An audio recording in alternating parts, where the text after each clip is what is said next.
E aí pessoal, bem-vindos a mais um vídeo explicativo do livro Os Mensageiros, do médium Chico Xavier, do espírito André Luiz. Agora nós estamos no capítulo 43, chamado Antes da Reunião. Vamos lá então? Os preparativos espirituais para a reunião eram ativos e complexos. Chegamos de regresso à residência de Dona Isabel, quando faltavam poucos minutos para as 18 horas, e já o salão estava repleto de trabalhadores em movimento. Observando, com estranheza, determinadas operações, fiz algumas perguntas ao nosso orientador, que me esclareceu com bondade. Realizar uma sessão de trabalhos espirituais eficientes não é coisa tão simples.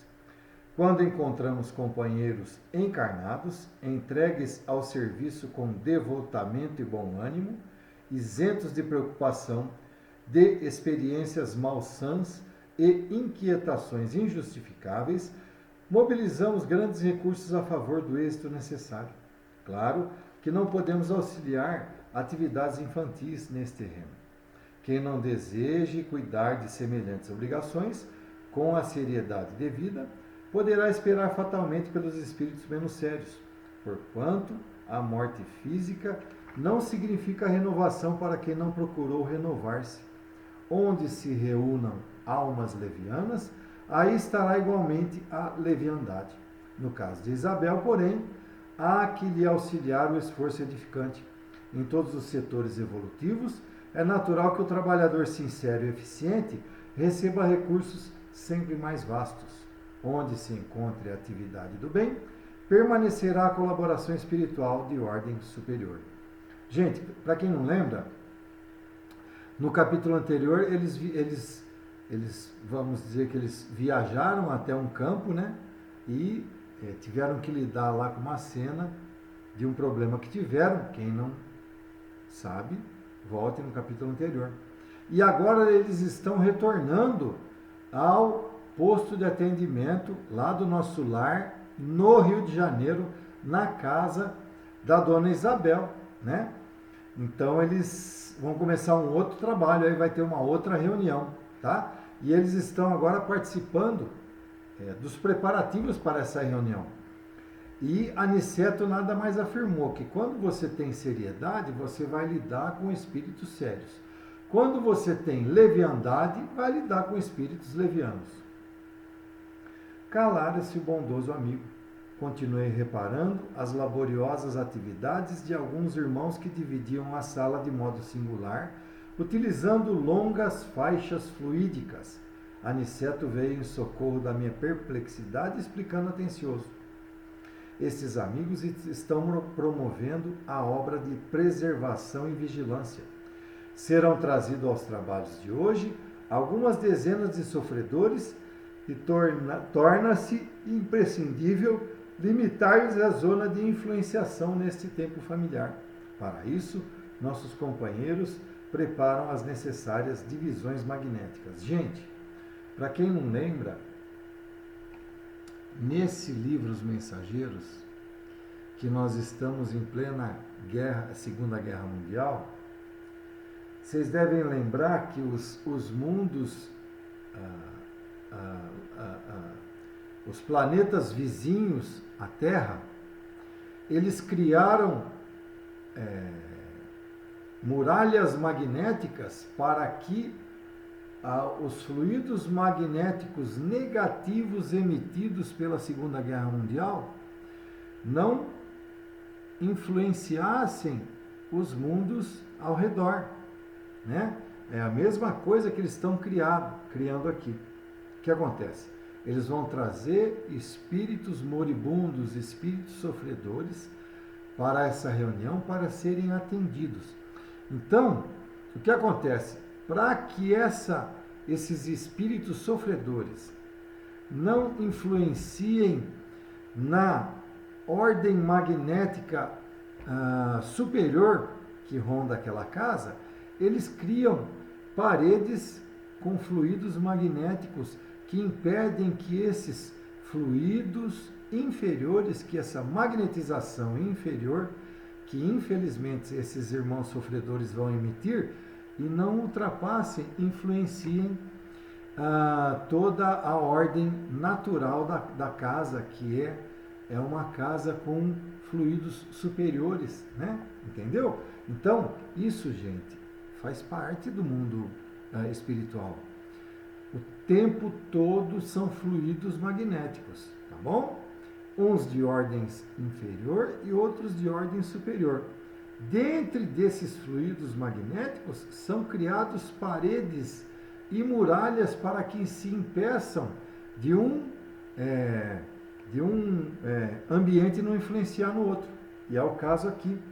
Esses irmãos vão chegar com espíritos totalmente desorganizados, totalmente em perturbação, e vão fazer com que eles fiquem isolados magneticamente, tá bom? É para que vocês entendam direitinho isso daí. Para isso, nossos companheiros preparam as necessárias divisões magnéticas, tá? Observei admirado que eles magnetizavam o próprio ar, sim, né?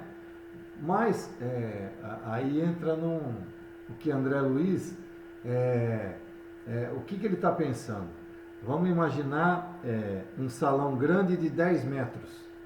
Dentro desse salão tem o quê? Tem o ar.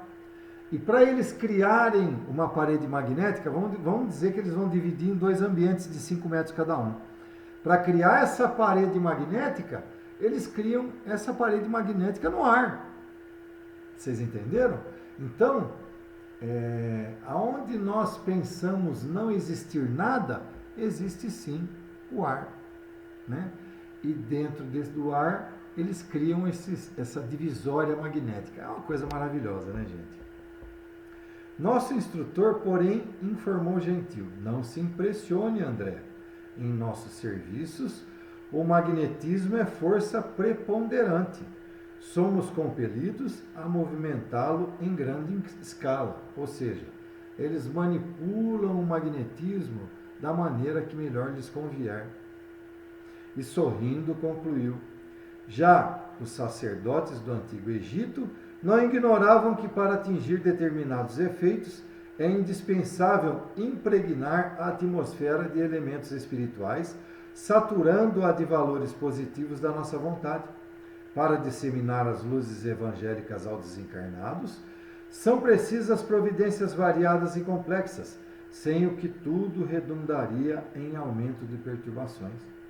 Este núcleo é pequenino, considerado do ponto de vista material, mas apresenta grande significação para nós outros.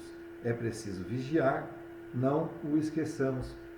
Enquanto as atividades de preparação espiritual seguiriam intensas, Dona Isabel e Joaninha, noutra ordem de serviço, chegaram ao salão dispondo arranjos diferentes. Usaram largamente a vassoura e o espanador, revestiram a mesa de toalha muito alva e trouxeram pequenos recipientes de água pura. Ou seja, Isabel e Joaninha, gente, eram as encarnadas, mas estavam preparando o salão ele fala, arranjos diferentes. É o mundo material, né, gente? Elas estavam limpando com vassoura e espanador, né? E colocaram uma toalha totalmente branca em cima da mesa e colocaram a água pura. O que é essa água, gente? Essa água vai ser a água fluidificada que nós tomamos nos centros espíritas, né? A água benta, a água fluidificada que nós tomamos para que esses fluidos que a água contém nos ajudem daquilo que nossos organismos humanos, né, os nossos corpos de carne mais necessitam nessas horas. A uma ordem de um dos superiores daquele templo doméstico, espalharam-se os vigilantes em derredor da moradia singela. Nos menores detalhes estava a nobre supervisão dos benfeitores. Em tudo a ordem, o serviço e a simplicidade. Logo após alguns minutos além das 18 horas, começaram a chegar os necessitados da esfera invisível ao homem comum. Se fosse concedida à criatura vulgar uma vista de olhos, ainda que ligeira, sobre uma assembleia de espíritos desencarnados em perturbação e sofrimento, muitos se lhes modificariam as atitudes da vida normal. Quer dizer, se dessem a visão para os encarnados que estavam lá, daqueles espíritos sofredores que estavam entrando, muito eles mudariam as suas atitudes. Lógico, eles veriam os espíritos sofredores e eles ficariam com muito medo, ficariam arredios, né? Nessa afirmativa, devemos incluir igualmente a maioria dos próprios espiritistas que frequentam as reuniões doutrinárias, alheios ao esforço autoeducativo, guardando da espiritualidade uma vaga ideia, na preocupação de atender ao egoísmo habitual. Isso aqui é uma reprimenda para nós, né, gente?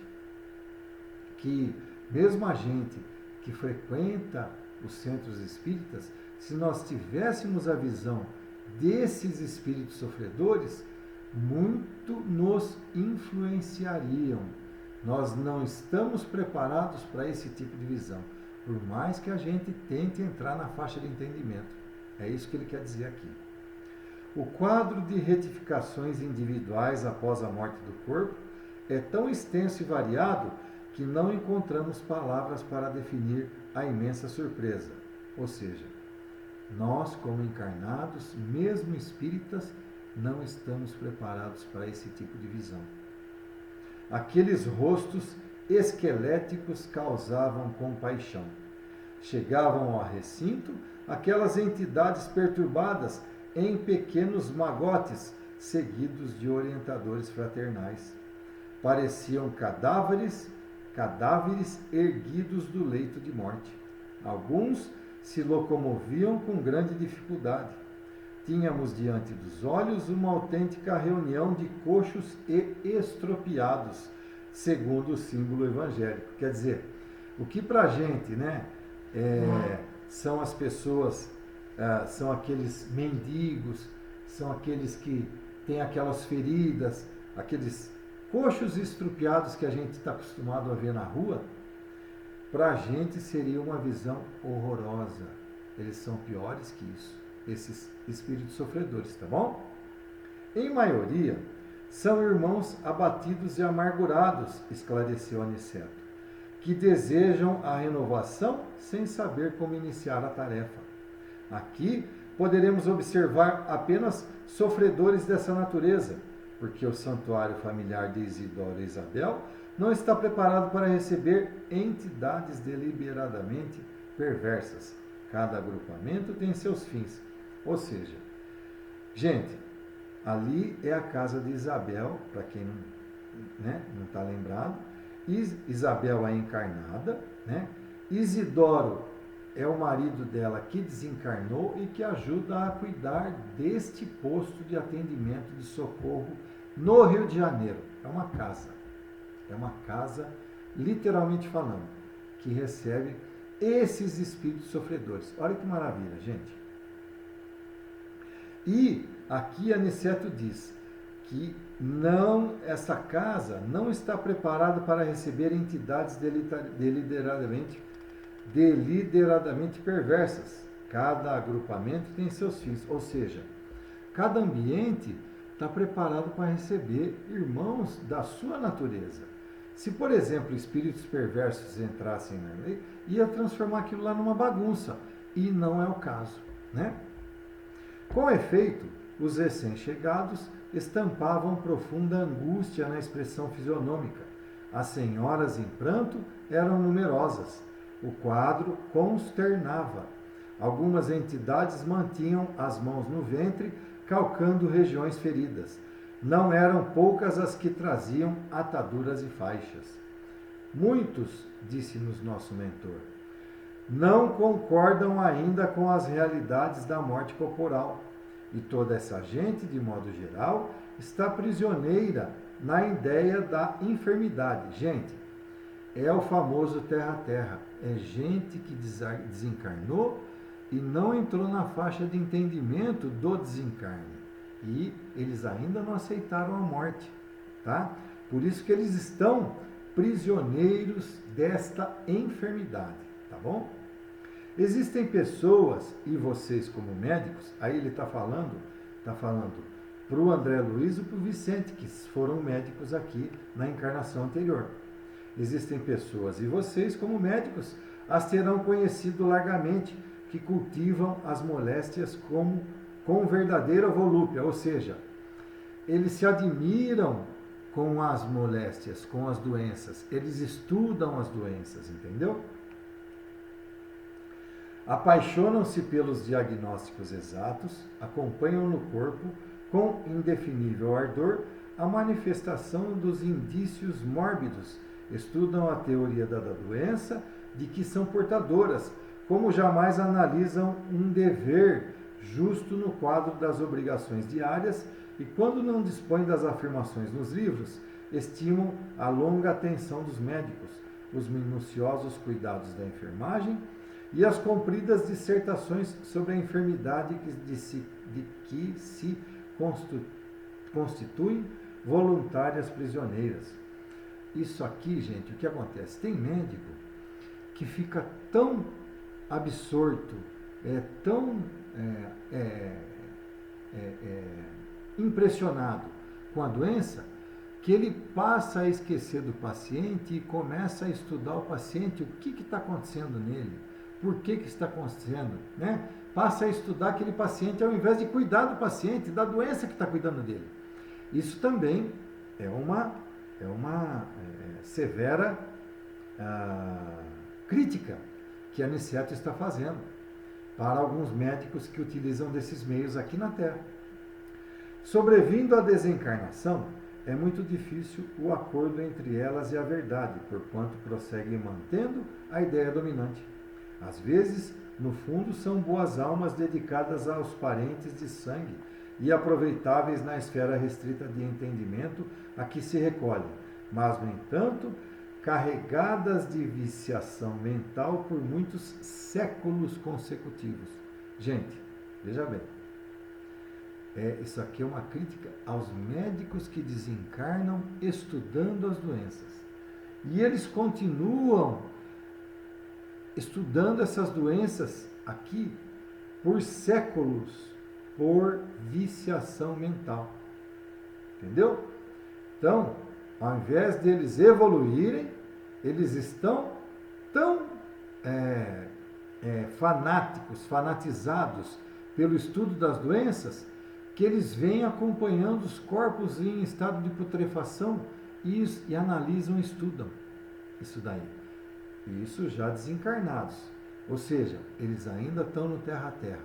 E aqui o que é ele fala, uma viciação mental por muitos séculos consecutivos. Vocês imaginaram que ao invés desses espíritos evoluírem, entrar na faixa de entendimento da evolução espiritual, eles estão presos no terra-terra por séculos? Uma pena, né? E num gesto diferente, nosso instrutor considerou: demoramo-nos todos a escapar da velha concha do individualismo. É o egoísmo, né, gente? A visão da universalidade custa preço alto e nem sempre estamos dispostos a pagá-lo. Não queremos renunciar ao gosto antigo, fugimos aos sacrifícios louváveis. Nessas circunstâncias, o mundo que prevalece para a alma desencarnada por longo tempo é o reino pessoal de nossas criações inferiores. Ora, desse modo, quem cultivou a enfermidade com adoração, submeteu-se-lhe ao império. Né? Tá vendo? Ele está confirmando o que eu acabei de falar. Quem cultivou a enfermidade com adoração, submeteu-se ao império. Quer dizer, ainda está nela. É lógico que devemos, quando encarnados, prestar toda a assistência ao corpo físico que funciona para nós como vaso sagrado. Mas remediar a saúde e viciar a mente são duas atitudes essencialmente antagônicas entre si. Ou seja, cuidarmos da nossa saúde, ao invés de viciar a mente naquela cura, são totalmente opostas essas atitudes que nós tomamos. A palestra era magnificamente educativo. Entretanto, o número crescente de entidades necessitadas chamava-nos à cooperação. Muitos choravam baixinho, outros gemiam em voz muito alta. Depois de longa pausa, Aniceto advertiu: vamos ao serviço. Para nós, cooperadores espirituais, os trabalhos já começaram. A prece e o esforço dos companheiros encarnados representarão o termo desta reunião de assistência e iluminação em Jesus Cristo. Fim do 43º capítulo. Gente, então, mais coisas que nós aprendemos, né? Tipo, essas paredes magnéticas construídas durante as reuniões, né? Que a espiritualidade cria para que os espíritos inferiores não atrapalhem os espíritos superiores, né? O que é isso? Puro magnetismo, gente. É bom para a gente aprender. Para quem frequenta as reuniões mediúnicas, as reuniões de desobsessão, vão perceber que isso é muito utilizado nas nossas reuniões de desobsessão. Por quê, gente? Os espíritos que querem participar da reunião são muitos, só que pouquíssimos são aqueles que têm autorização da espiritualidade. Então, quando nós estamos numa reunião mediúnica, cria-se uma redoma magnética que nos isola, entendeu? E os espíritos inferiores, os espíritos que querem atrapalhar a nossa reunião, não conseguem ter acesso. E isso é uma espécie de parede magnética, como no exemplo citado aqui, nessa reunião, na casa de Isabel, né? Então é isso, gente. Fim do 43º capítulo, chamado Antes da Reunião. Depois, no próximo capítulo, no capítulo 44, nós estaremos vendo o título Assistência. Então é isso, gente. Chegamos ao fim. Vão lá, gente. Curtam, compartilhem o vídeo. Vão lá no gostei, né? É muito importante vocês clicarem no gostei, que isso aí coloca mais o vídeo em evidência, né? Inscrevam-se no canal, porque assim que... Vão lá no sininho, né? Que assim que eu postar um novo vídeo, o YouTube informa para vocês, olha, foi lá postado um novo vídeo nesse novo canal ali, tá bom? Então é isso. Curtam, compartilhem, passem ao maior número de pessoas possíveis para que essa nossa querida doutrina fique cada vez mais compartilhada. Um abraço a todos e até o próximo capítulo.